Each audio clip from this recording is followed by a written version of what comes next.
नमस्कार शेतकरी मित्रांनो, स्वागत आहे तुमचं पुन्हा एकदा आपल्या कृषी राजा या यूट्यूब चॅनलमध्ये. तर आज आपण पाहणार आहोत शेवगा लागवडीविषयी जी काही बेसिक माहिती आहे ती या ठिकाणी. तर या ठिकाणी आज आपण प्रत्यक्ष शेवग्याच्या प्लॉटमध्ये आलेलो आहोत आणि हा आपला 1 एकरचा शेवग्याचा प्लॉट आपण लागवड करून याला जवळजवळ 12 दिवस कंप्लीट झालेले आहे. तर शेवगा जो काय तो शेवगा आपला जर्मिनेशन चांगल्या प्रकारे झालेला आहे. आपण घरगुतीच बियाणं जे काय ते वापरलेलं आहे आणि याच्यामध्ये आता सध्या आपला 2-2 पानावरती शेवग्याचे जे काही रोप आहेत ते बारीक बारीक या ठिकाणी आहेत. तर याच्यामध्ये आपण शेवगा लागवडीची जी काही पूर्वतयारी आहे ती कशा प्रकारे केली, तर ती माहिती शेतकऱ्यांना देणार आहोत. जसं की आपण सर्वात प्रथम यामध्ये शेणखत टाकलेलं आहे आणि तुमच्याकडे जर शेणखत नसेल तर तुम्ही गांडूळ खत अथवा कोंबडी खत जे काय आहे ते याचं पण यामध्ये यूज करू शकता. या तिन्ही खतामधून कोणतंही एक यूज करू शकता.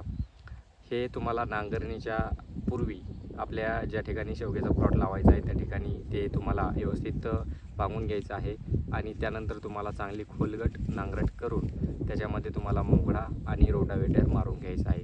आता रोटावेटर मारल्यानंतर तुमची जमीन जी काय आहे ती चांगल्या प्रकारे भुसभुशीत होईल. आता जमीन जर भुसभुशीत झाली असेल चांगली, तर त्यामध्ये तुम्हाला जर सरीवरती अथवा बेडवरती लागवड करायची असेल तर ते तुम्हाला ट्रॅक्टरच्या सहाय्याने तुम्हाला ते पाडून घ्यायचे आहेत. आता त्यामध्ये तुम्ही जर बेड पाडणार असाल तर तुमच्या जमिनीनुसार त्यामध्ये अंतर राहील. चांगली काळी जर जमीन असेल तर 6x12चं अंतर राहील आणि जर मिडियम जमीन हलकी जमीन असेल मुरमाड तर तुम्हाला त्यामध्ये 10x5 हे अंतर राहील.